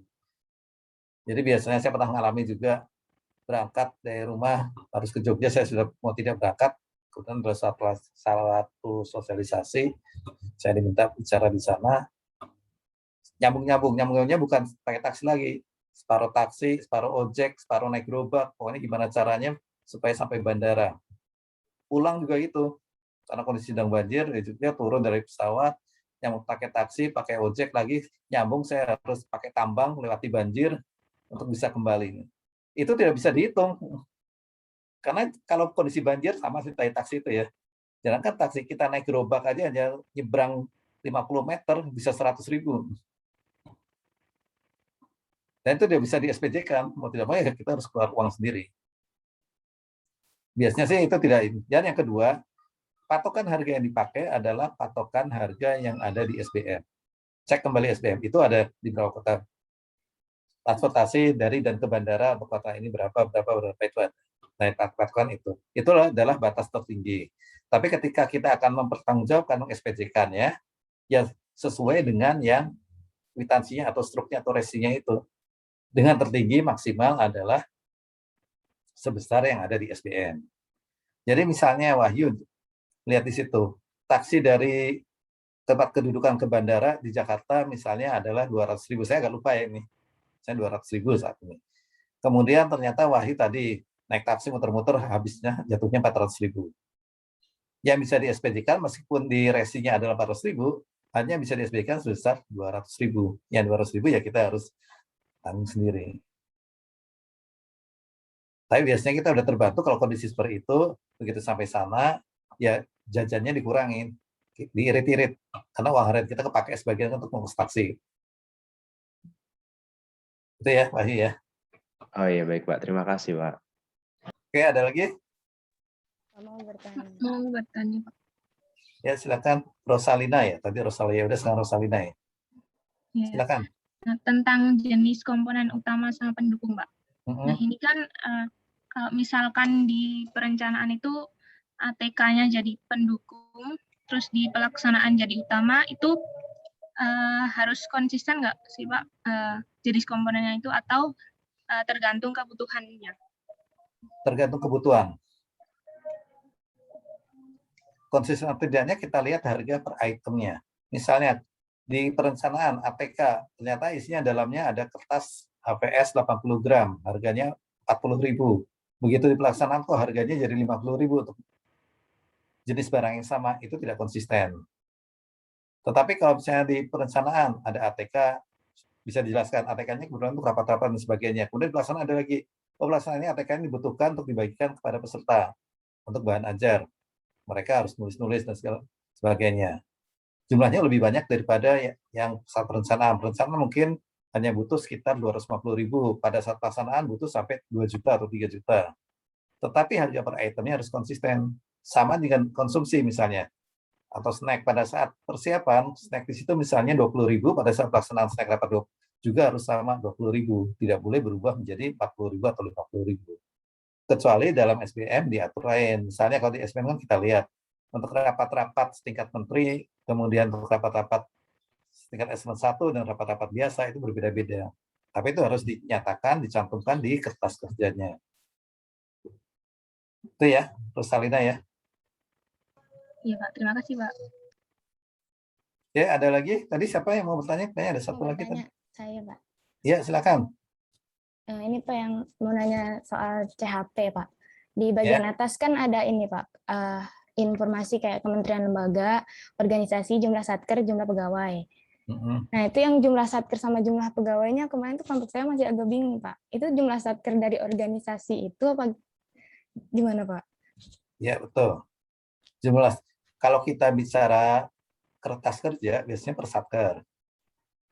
Itu ada RK satker, berarti dalam satu satker. Nanti itu akan terkompilasi di RKKL, berarti jumlah pegawai untuk satu kementerian lembaga tersebut. Oh, jadi itu jumlah satker yang diperiksa gitu Pak, apa gimana Pak? Kemarin yang dibuat kan satu satker. Betul kan? Berarti jumlah pegawai pada satker tersebut. Nanti misalnya Carmila ini ya. Carmila misalnya kemarin input untuk PKN STAN ya. Sudah input, kemarin kan hanya input satu kelompok aja ya, 4 atau 5 orang ya. Dan kelompok sebelahnya, jadi total misalnya 6 orang. Tapi sebenarnya yang diinput ini adalah seluruh pegawai PKN STAN. PKN STAN ada berapa? Ternyata ada 80 orang misalnya. Kemudian di Kementerian Keuangan tidak hanya PKN STAN, ada satker-satker yang lain.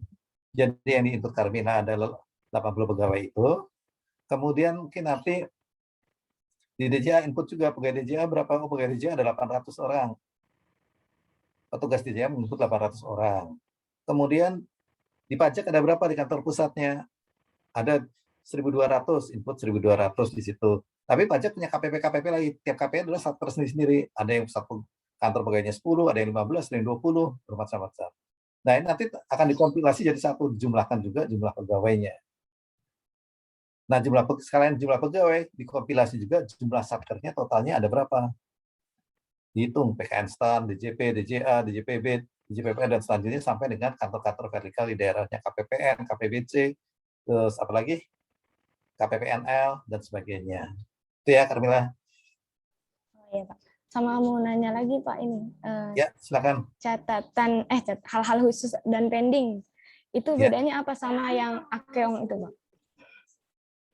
Akeong itu yang dokumennya sudah jelas posisinya. Itu sudah jelas nih, sudah sepakat. Oh, ini memang harus dialokasikan, memang sangat prioritas sekali. Tetapi ada yang belum bisa dilengkapi. Karena apa? Misalnya tadi regulasinya belum selesai, atau tadi saya kasih contoh ini hasil optimalisasi di DPR, tapi misalnya surat dari komisi terkaitnya belum ada. Itu baru penyampaian di rapat di DPR, sampai dengan di plenonya.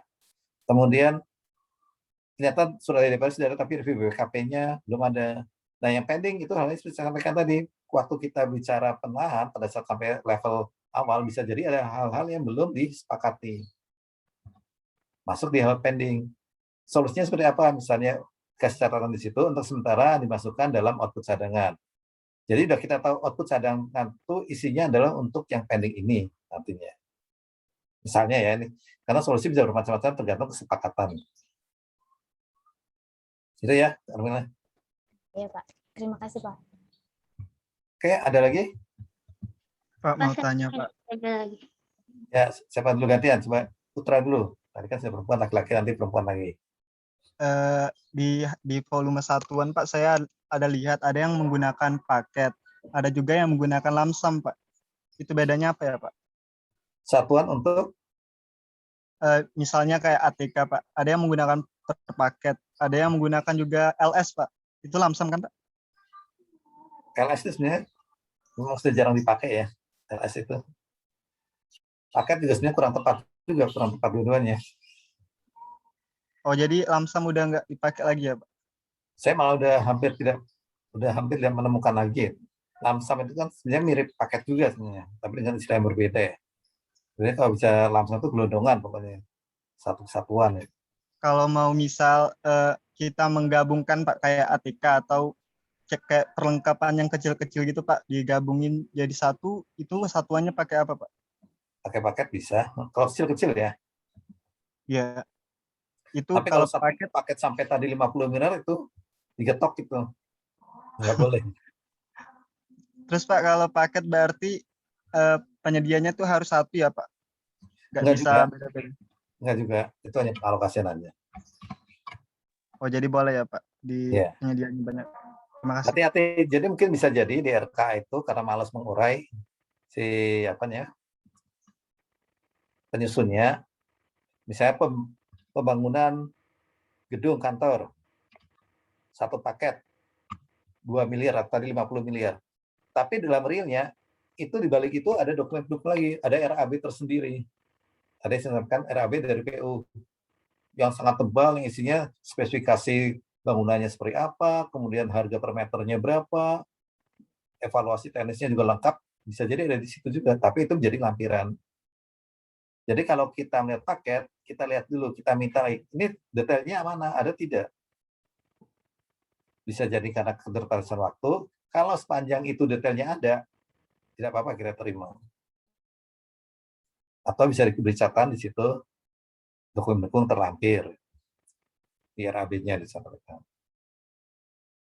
Kalau misal disuguhi, misal kayak UAS Pak, disuguhi cuma kertas kerja, terus ada paket nggak dijabarkan, itu bisa kita tulis. Oke, nanti kalau soal UAS lagi, nanti setelah ini kita diskusi mengenai UAS ya. Baik Pak. Nanti nanti saya kasih contoh soalnya. Oke, ada lagi? Tadi siapa? Satu lagi? Saya Pak. Oke, Almira. Kan di SBM uang harian untuk Perjadin ada luar kota, dalam kota, sama diklat ya Pak. Kalau diklat itu dibedakan karena ada yang meeting full board, half day, dan full day gitu.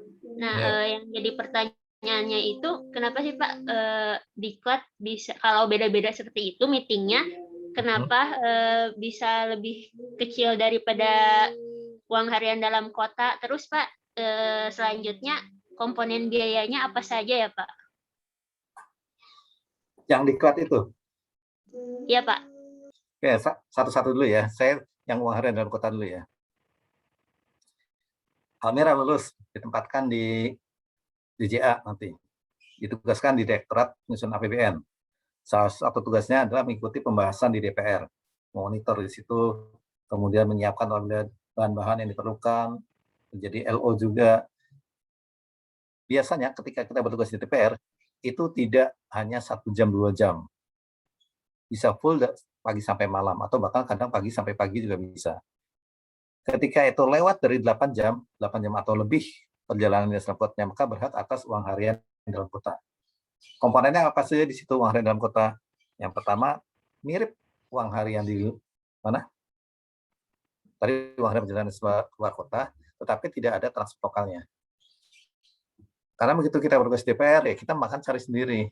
Jangan berharap nanti anggota DPR akan ngasih makan kita atau sekretariat Banggar ngasih makan kita, tidak. Jangan terlalu banyak berharap. Yang ada juga ngasih kerjaan atau diomelin. Nah, di situ kita harus cari makan sendiri. Uangnya dari mana? Kita sudah dapat uang harian tadi dalam kota untuk makan paling tidak 2 kali atau 3 kali, masuk cari cemilan dan sebagainya. Untuk wirawiris selama di tempatnya. Sebenarnya kalau diklat beda lagi. Kalau kita bicara diklat tadi ada half day, full day, sama full board. Half day itu biasanya cuma setengah hari. Datang pagi, kemudian ada materi, siang, diakhiri makan siang, selesai pulang. Kita tidak perlu keluar uang di situ. Datang, snack dari disediakan penyelenggara, selesai acara kita makan dulu, baru pulang. Karena itulah uang sakunya lebih kecil, uang saku diklatnya lebih kecil. Berbeda dengan uang harian perjalanan dinas dalam kota tadi. Full day itu kalau sampai sore seharian, dari pagi sampai sore, atau bahkan sampai malam. Tapi biasanya jarang, biasanya pagi sampai sore, jam 4, jam 5, selama rentang 1 hari kerja, itu dia sebut dengan full day. Kita pagi datang, siapkan makan dulu, kadang kemudian ada snack, kemudian makan siang, snack lagi, sore, terus baru pulang. Ini bisa jadi karena apa? Energi yang dikeluarkan lebih banyak, maka uang sakunya lebih besar. Full board beda lagi. Full board itu dari pagi sampai malam, sampai harus menginap. biasanya kalau kita bicara diklat atau pertemuan plan sifatnya full board itu antara enak dan tidak enak. Enaknya mungkin kita terus, tidak enaknya itu biasanya kita maraton dari pagi sampai malam, bahkan kadang sampai lewat batas waktu hari itu. Jam 11, jam 12, jam 1 belum selesai. Bisa jam 2 baru selesai. Tapi di situ sudah ditanggung semua sama makan pagi, makan siang, makan malam, kemudian snack 3 kali. Penginapan juga disediakan karena itu hanya diberikan uang saku. Kalau kita lihat sebenarnya kalau kita bicara uang harian dan uang saku di situ, sebagian dari uang harian adalah uang saku itu. Jadi isi uang harian adalah ada uang saku, kemudian ada untuk makan, ada untuk transport lokal di situ. Tadi yang disampaikan oleh BK tadi, mungkin ada yang menyantumkan di kertas kerjanya taksi. Padahal itu sebenarnya uang transport lokal. Itu ya Almira ya. Baik Pak, terima kasih. Tadi satu lagi siapa? Almira tadi.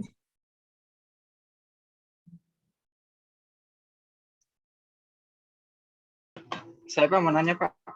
Galih, silakan. Yang di latihan yang waktu itu review kertas kerja RKKL itu Pak.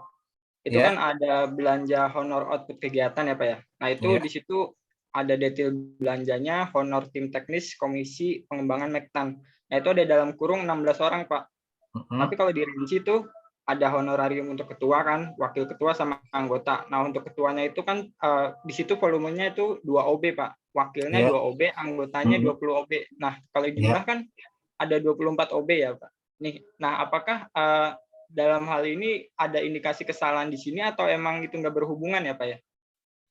Bisa jadi ada kesalahan, ketuanya ada 2 orang.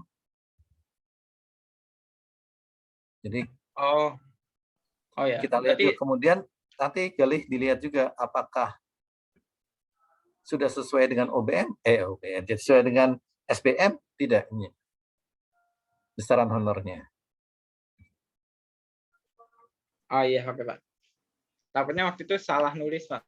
Saya ngisinya soalnya ada ketidaksesuaian antara anggaran dan output. Berarti emang salah ya Pak ya? Ya memang namanya kertas kerja kemarin dibikin ada yang salah tulis, ada yang salah ketik, ada yang salah beneran. Nah tugas kalian adalah mencari yang salah-salah itu. Oke, makasih Pak. Oke, saya close dulu ya, supaya kalian nanti saya bisa ada kesempatan untuk memberikan contoh soal latihan ya, untuk nanti UAS nanti. Saya share dulu di sini, gimana? Sebentar, salah.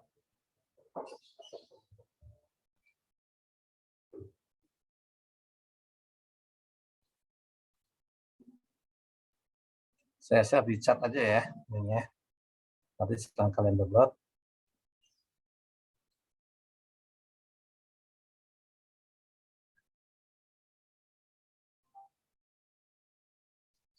Sudah diterima? Sudah Pak. Oke, nanti saya kasih waktu karena kita sampai 40 ya sini. Jadi kita 5 menit saja. 5 menit ini kalian coba dilihat ada 4 hal yang harus kalian lihat. Yang pertama, akunnya ada tidak di kertas kerja itu, kita lihat di halaman 1 aja dulu. Jangan fokus di halaman 1 dulu ya. Kan ada 3 atau 4 halaman, kalau tidak 3 halaman ya. Akunnya, ada tidak akun yang salah yang dipergunakan di situ?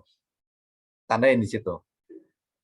Kemudian yang kedua, ada tidak satuan biaya atau biaya-biaya yang harus menggunakan SBM tetapi melebihi SBM. Melebihi ya, kalau lebih kecil daripada SBM tidak apa-apa. Yang ketiga, ada tidak yang harus masuk output cadangan. Tadi sudah dijelaskan, masuk output cadangan itu apa saja. Yang pertama bisa karena berlebih, bisa juga karena tidak ada kaitannya, bisa juga tidak sesuai dengan fungsinya. Yang keempat, terkait dengan hal-hal yang dibatasi. Kita kemarin sudah belajar hal yang dibatasi apa saja, tetapi khusus untuk rapat-rapat, itu masuk ke hal yang dibatasi apabila itu memang jelas-jelas ada pemborosan. Misalnya, rapat diadakan di hotel. Kegiatan wisuda hanya 3 hari atau hanya sekali saja, 1 hari saja.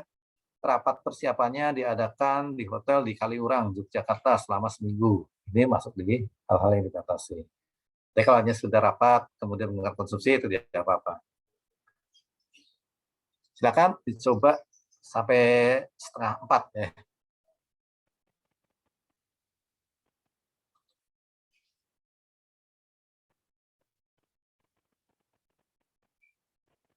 Dibuka-buka dulu, nanti setelah ini kita diskusi sebentar 5 menit sebelum penutupan. Saya menyelesaikan administrasi pembelajarannya dulu.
Oke, ada yang sudah mau mencoba?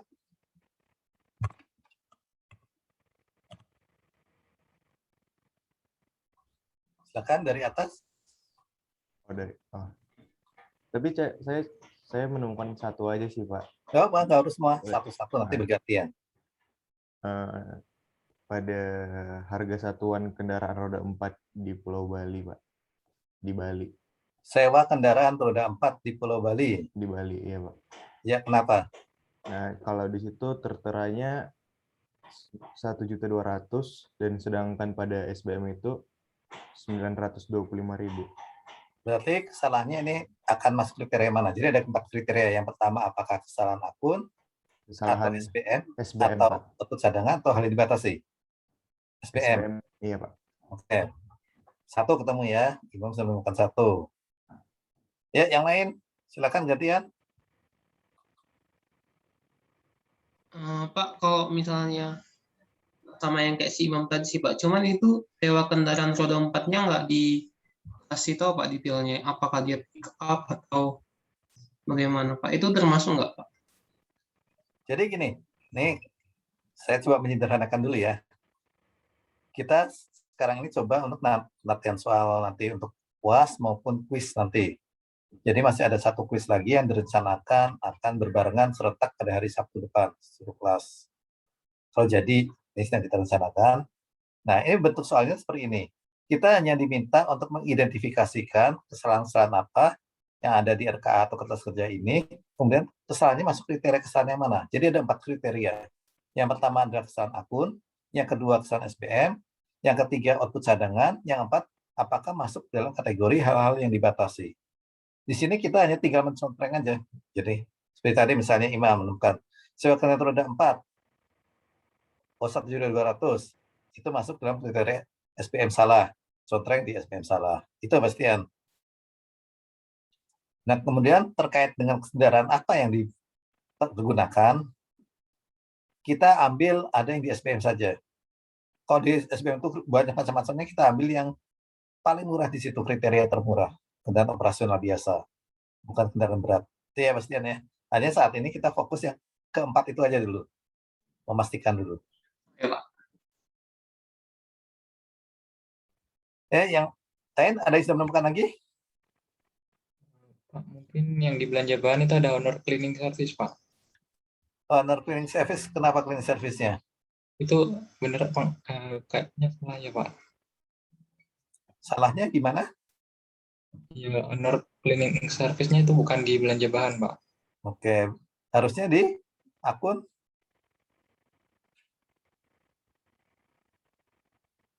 Akun apa seharusnya? Honorarium bukan, Pak? Operasional. Operasional. Oh. Untuk keperluan perkantoran. Berarti kriterianya kesalahan akun. Oke, ada lagi? Tadi Imam udah ketemu 1, sewa kendaraan di Bali. Kemudian tadi, barusan siapa ini tadi? Bastian, Pak. Siapa? Bastian. Oh, Bastian. Oke, Bastian sudah menemukan tadi cleaning service ya. Irfan. 1 lagi, yang lain? Itu Irfan, Pak. Oh, yang Iya, Irfan, cleaning Pak. service? Maaf, Pak. Oh, Irfan ya. Emang BK sentimen ya. Jelas Irfan Bastian ini. Mungkin ini Pak, kalau saya nggak salah ingat, harusnya yang belanja jasa profesi itu bukan itu. Yang mana? Salah akun. Yang mana? Honorarium narasumber. Oke, narasumber harusnya Harusnya bukan itu akunnya, menurut saya Pak, atau saya lupa ya. lupa Saya atau masih tidak tahu? ragu-ragu Pak. Lupa, ragu-ragu atau tidak tahu? Ragu-ragu sepertinya. Oh, ragu-ragu. Yang meragukan yang moderator, tapi untuk akun masih betul. Honorariumnya mas, kalau untuk honorarium narasumber maupun moderator itu sudah betul di jasa profesi. Tapi di detail akun itu ada yang salah. Coba dilihat kembali kesalahannya di mana. Bukan karena masalah akunnya, tapi ada hal lain. Volume bukan, Pak? Volume yang mana? Yang moderator. Ya, betul. Salahnya di mana coba? Menurut saya banyak banget ya, Pak, moderatornya. 200 ORKAL itu apa sih, Pak? Orang kali, sebenarnya cukup OK aja. Iya. Ya bayangin, kegiatannya 2 orang, 2 hari kali 5 kegiatan. 2 kali 2 kali 5 berapa jadi? 2 kali 2 kali 5 berapa? 20, Pak. 20, Pak. 20. Yang bawah 20 kalau saya ini sendiri-sendiri ya. Tapi biasanya jarang narasumber sendiri. Biasanya ini merupakan diskusi panel. Paling banyak seharusnya 40. Tapi moderatornya ada 200 OK ya, orang kali. 5 kali lebih banyak nih. Nah, kesalahan ini masuk kriteria yang mana? Apakah akun salah, SPM, atau selisihnya seharusnya masuk output cadangan, atau masuk di hal-hal yang dibatasi? Hati-hati saat UAS nanti, bisa jadi kalian menemukan kesalahannya, tapi bisa jadi kalian salah memasukkan kriteria kesalahannya itu kesalahan di mana.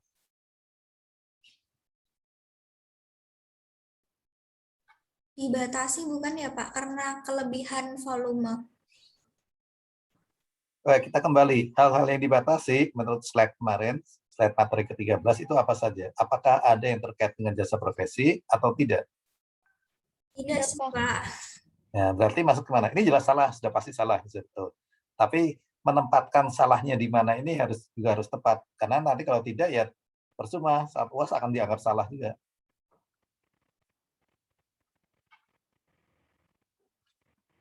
Ada yang tahu? Output cadangan kalau gitu ya, Pak. Oke, benar. Output cadangan. Jadi kalau kita bicara output cadangan itu untuk hal-hal yang berlebih, tidak sesuai, kemudian juga tidak sesuai dengan TUSI. Ini saya ambil contoh, tidak sesuai dengan TUSI di sini ya. Ini bahan trigger untuk rapid test COVID-19. Apa urusannya pengendalian dengan pembelian bahan trigger? Padahal ini satkernya adalah Direktorat Pembangunan Jalan. Ya, nanti silakan kalian teruskan, boleh diskusi antar teman, boleh sendiri-sendiri, tapi saran saya saling berdiskusi. Kemudian boleh juga berdiskusi dengan kelas yang lain. Nanti tolong hari Sabtu dikumpulkan. Jadi tinggal dikasih tanda, misalnya tadi sewa kendaraan roda 4 Bali. Ini kan tadi salah SBM ya. Di sini bisa ditulis SBM atau SBM itu nomor dicatat akun itu nomor 1, SBM nomor 2, kemudian output cadangan nomor 3, hal yang dibatasi nomor 4. Kalau ini SBM kalian tulis 2 di belakang sini atau di sini juga boleh. Kemudian tadi ketemu lagi apa tadi moderator. Moderator ini harusnya 200 orang ini kebanyakan. Cukup misalnya hanya 40, maka di sini bisa dituliskan angka 3 karena harus masuk output cadangan. Terus tadi yang saya sampaikan bahan trigger ini harusnya bukan tusinya saat berapa ini? Direktorat Pembangunan Jalan. Nah, ini masuk kriteria angka 3. Kemudian nanti misalnya, nah ini. Nah, sepeda motor nih bocorannya. Sepeda motor itu masuk yang hal-hal yang dibatasi. Tidak boleh sembarangan, harus hanya penggantian saja. Maka ini masuk di sini kalian tuliskan angka 4. Jelas ya? Nanti bisa pakai Internet Explorer atau apa mengedit PDF-nya. Kalau saya biasanya koreksi LJU menggunakan Internet Explorer, tinggal kalian ada gambar pensil itu, kalian tulis itu di situ kemudian di save. Sekalian kasih nama. Oke, itu sementara, bukan sementara ya, selesai ya. Materi kita 1 semester sudah selesai. Kalau masih ada yang ingin tanyakan, baik terkait materi tadi, materi latihan soal tadi, atau terkait hal-hal lain, silakan ditanyakan saya. Boleh langsung, boleh lewat PJ, atau lewat ketua kelas, atau wakil ketua kelas, atau karena malu dengan BK, bisa juga dititipkan ke temannya yang tidak malu untuk menanyakan, silakan tanyakan. Yang penting pertanyaan sampai, kalau bisa saya jawab, akan saya jawab. Kalau tidak bisa, akan saya cari jawabannya. Pertanyaan tidak akan saya jawab ketika ditanyakan pada saat jadwal UAS besok. Hati-hati dalam menggunakan UAS. Nanti apabila ada informasi lebih lanjut mengenai UAS, akan saya sampaikan. Tetapi sampai sejauh ini, informasi yang bisa disampaikan, diperbolehkan disampaikan adalah baru hanya sebesar seperti ini. Gambaran UAS-nya seperti ini. Soalnya jelas berbeda. Mungkin kriteria-kriterianya bisa berbeda-beda nanti, tapi gambarnya seperti itu. Mahasiswa tinggal mencontreng-contreng atau menyilang. Perhatikan ya, kemarin untuk UTS kemarin, saya yakin sebenarnya kalian bisa semua, tapi banyak yang terjadi adalah ketidaktelitian. Ada yang tidak teliti di komanya, harusnya 2 digit, ditambah 4 digit, ada yang tidak pakai koma, misalnya seperti itu. Perhatikan betul-betul perintahnya, perhatikan betul-betul waktunya. Siapkan waktu untuk mengupload jadwalan, kemudian siapkan bahan-bahan materi-materi, kemudian siapkan juga provider cadangan pada saat UAS nanti. Hati-hati. Bisa jadi pada saat kita sedang melaksanakan UAS, provider yang kita pakai ternyata down.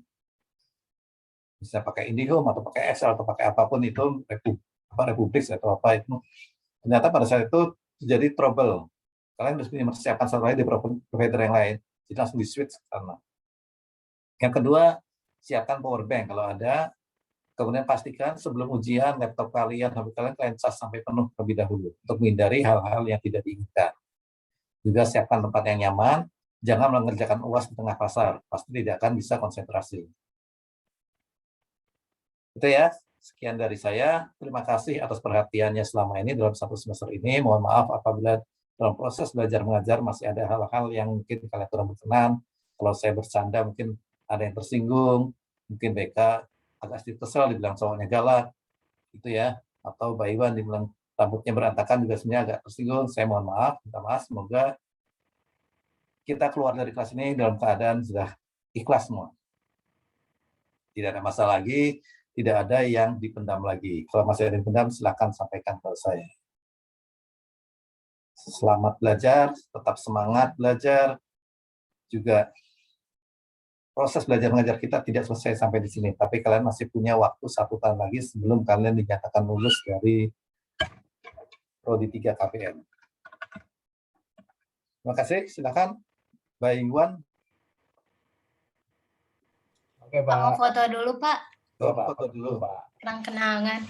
Mbak Iwan udah sisiran belum? Ini udah paling bagus nih, Pak. Wah, paling top itu. Iya.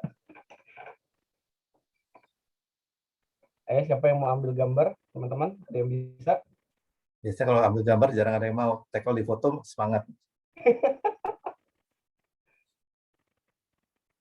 Ada pose khusus? Foto dari Bapak, mungkin ada pose yang dari Bapak gitu. Kalau saya ikut aja. Biasanya kelasnya sudah, karena biasanya selera dari anak-anak muda milenial itu jauh lebih bagus daripada saya. Kalau saya mungkin tahun 40-an, tahun 45 zaman kemerdekaan, nanti kalian malah bete sendiri, kok aneh banget nih posenya. Saya ikut kalian aja, supaya saya juga bisa terlihat lebih muda. Silakan. Saya ikut aja. Disuruh Mbak Iwan tutup mata, saya ikut tutup mata juga. Pertama gaya bebas dulu ya, Pak. Oke. Bebas itu bisa tidur berarti ya. Bebas Pak. Bisa, Pak. Ya, bebas tenang gini ya. Oke. Oke, bebas. Oke. 1, 2, 3. Oke, lagi. 1, 2, 3. Oke, sekarang gaya yang samaan gimana nih, Pak? Teman-teman, gaya yang samaan gimana?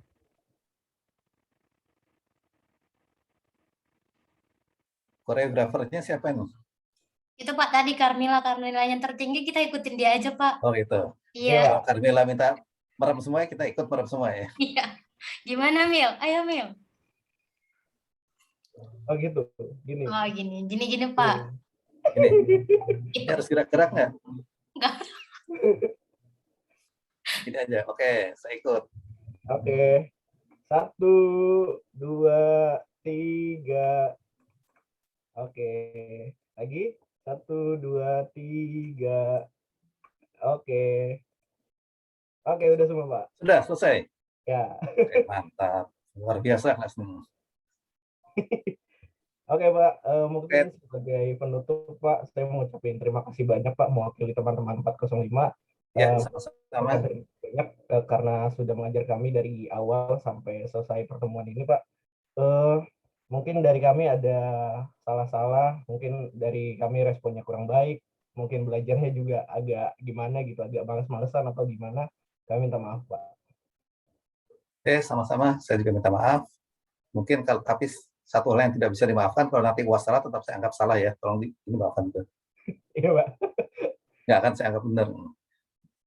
Oke, Pak. Mungkin kami minta doanya, Pak, buat UAS nanti. Amin, pasti saya doakan. Kalian juga berdoa juga untuk keluarga semua ya. Saling mendoakan. Satu kelas ini adalah satu keluarga yang tidak bisa terpisahkan.